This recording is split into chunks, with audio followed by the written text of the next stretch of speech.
அன்பார்ந்த ஞான ஒளி யூடியூப் சேனல் நேயர்கள் அனைவருக்கும் வணக்கம். இந்த பதிவில் மிதுன ராசி அன்பர்களுக்கு குரு வக்கர நிவர்த்தி பலன்கள் காணலாம்.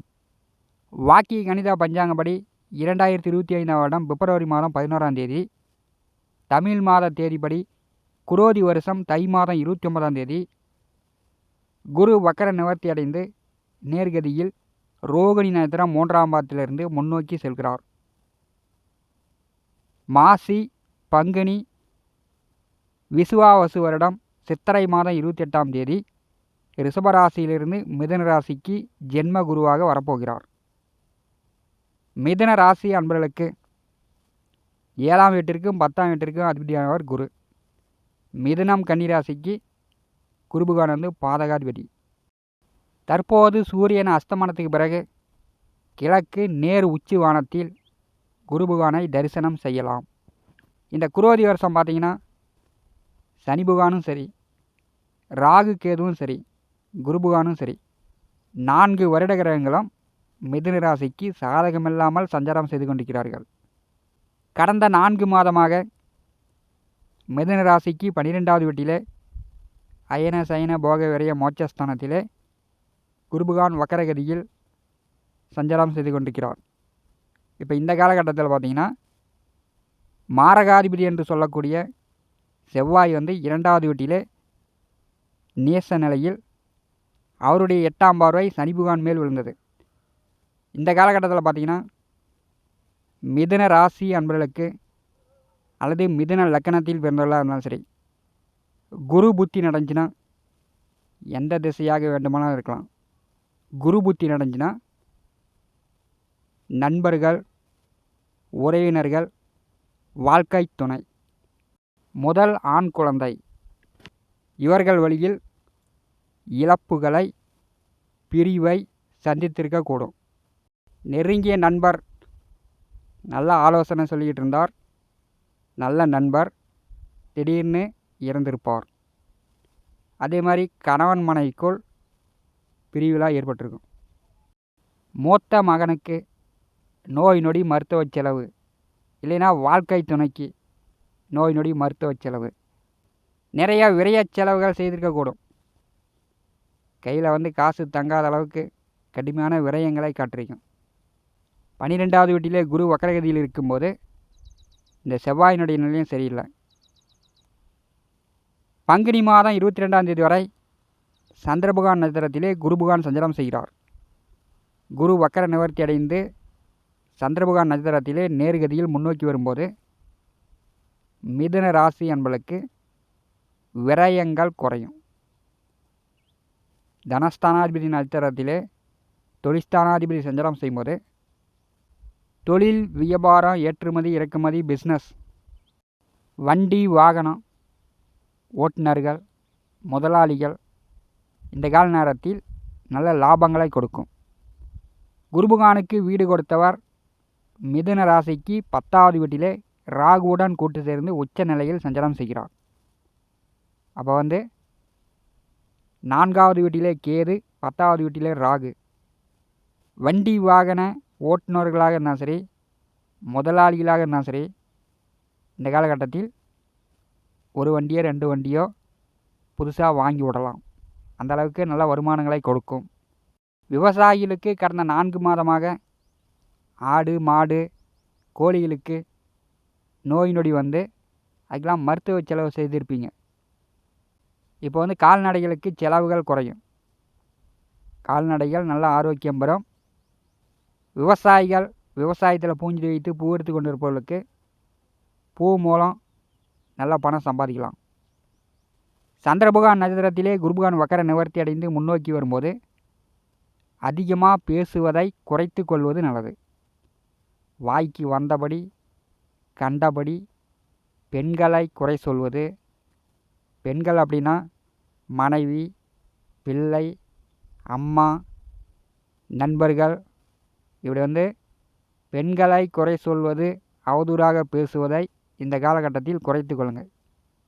அதிகமாக பேசுனீங்கன்னா அசிங்க, அவமானம், கெட்ட பெயரெல்லாம் சந்திரபுகான் நட்சத்திரத்திலே குருபுகான் சஞ்சாரம் செய்யும்போது குருவுக்கு வீடு கொடுத்தவர் 10ஆவது வீட்டிலே ராகுவுடன் கூட்டு சேர்ந்து அமர்ந்திருக்கிறார். பெண்களை குறைவாக பேசுனீங்கன்னா தண்டனை பெறக்கூடிய நிலைக்கோடு மிதுன ராசி அன்பர்களுக்கு ஏற்படுத்திவிடும். உங்கள் வேலை உண்டு, நீங்கள் உண்டு அப்படின்னு இந்த கால நேரத்தில் போயிட்டுருக்கணும். மற்றவர்களுக்கு ஆலோசனை சொல்வது, ஐடியா சொல்வது அதெல்லாம் இந்த கால நேரத்தில் தவிர்ப்பது நல்லது. ஏன்னா தனக்காரகன் 12வது வீட்டில் அமர்ந்திருக்கும் போது மிதுன ராசி என்பளுக்கு எவ்வழியில் வேண்டுமானாலும் விரைய செலவுகள் வரலாம். ஏன்னா மிதுனம் கன்னிராசிக்கு குரு பாதகாதிபதி, பாதகத்தை செய்து விடுவார். இரவில் படுத்து நன்றாக உறங்க முடியாத அளவுக்கு கஷ்டங்களை கொடுத்து விடுவார். ஜென்மத்திலே செவ்வாய் சஞ்சாரம் செய்கிறார்.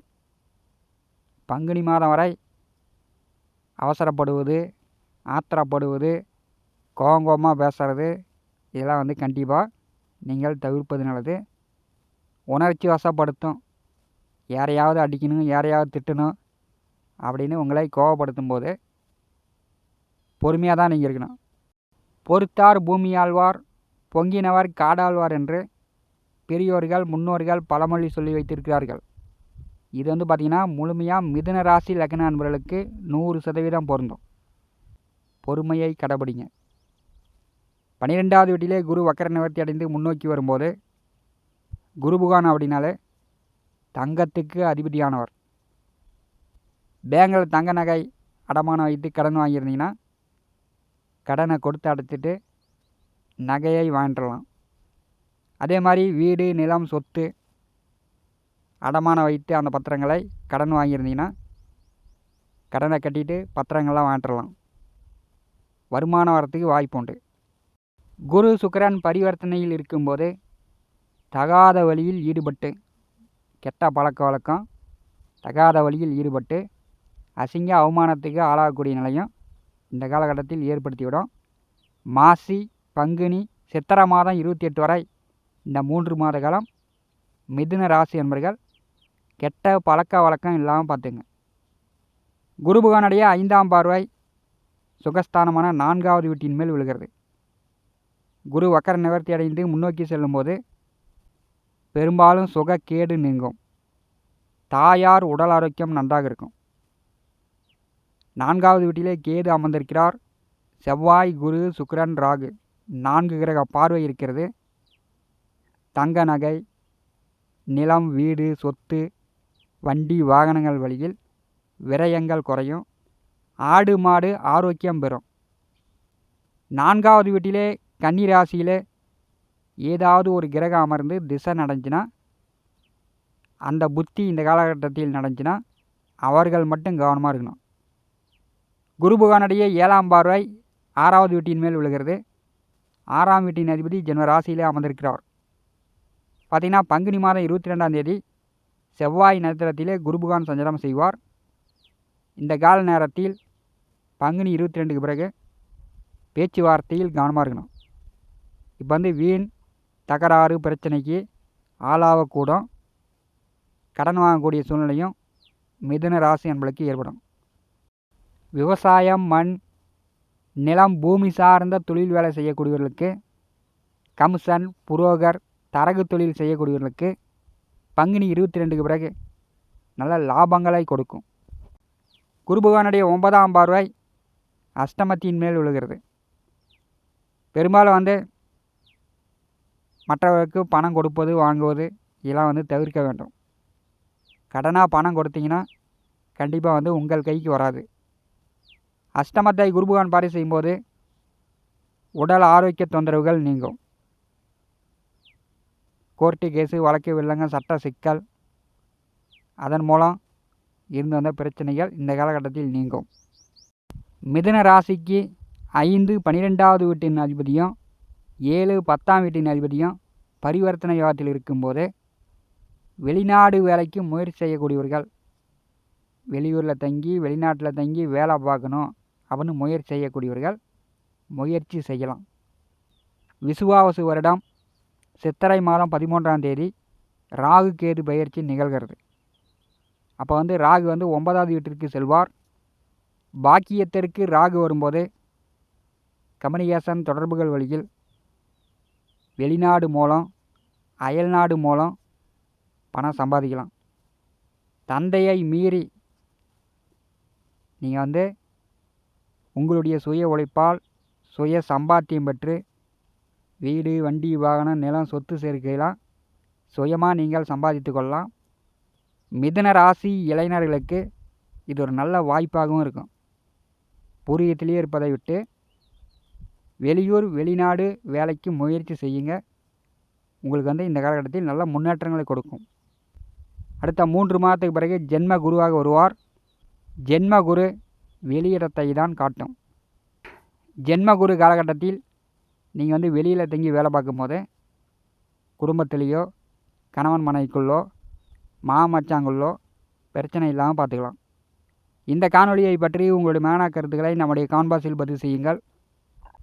நம்முடைய ஞான ஒளி யூடியூப் சேனலை பார்த்து கொண்டிருக்கக்கூடிய அன்பர்கள், இதுவரை சப்ஸ்கிரைப் செய்த அன்பர்கள் மறக்காமல் நம்முடைய சேனலை சப்ஸ்கிரைப் செய்து கூட இருக்கின்ற ஆல் பட்டன் அழுத்திங்க. தினந்தோறும் நம்முடைய சேனலில் ஜோதிட பலன்கள் பதிவிடப்படும். உடனுக்குடன் பார்த்து பயன்பெறுங்கள். நன்றி, வணக்கம்.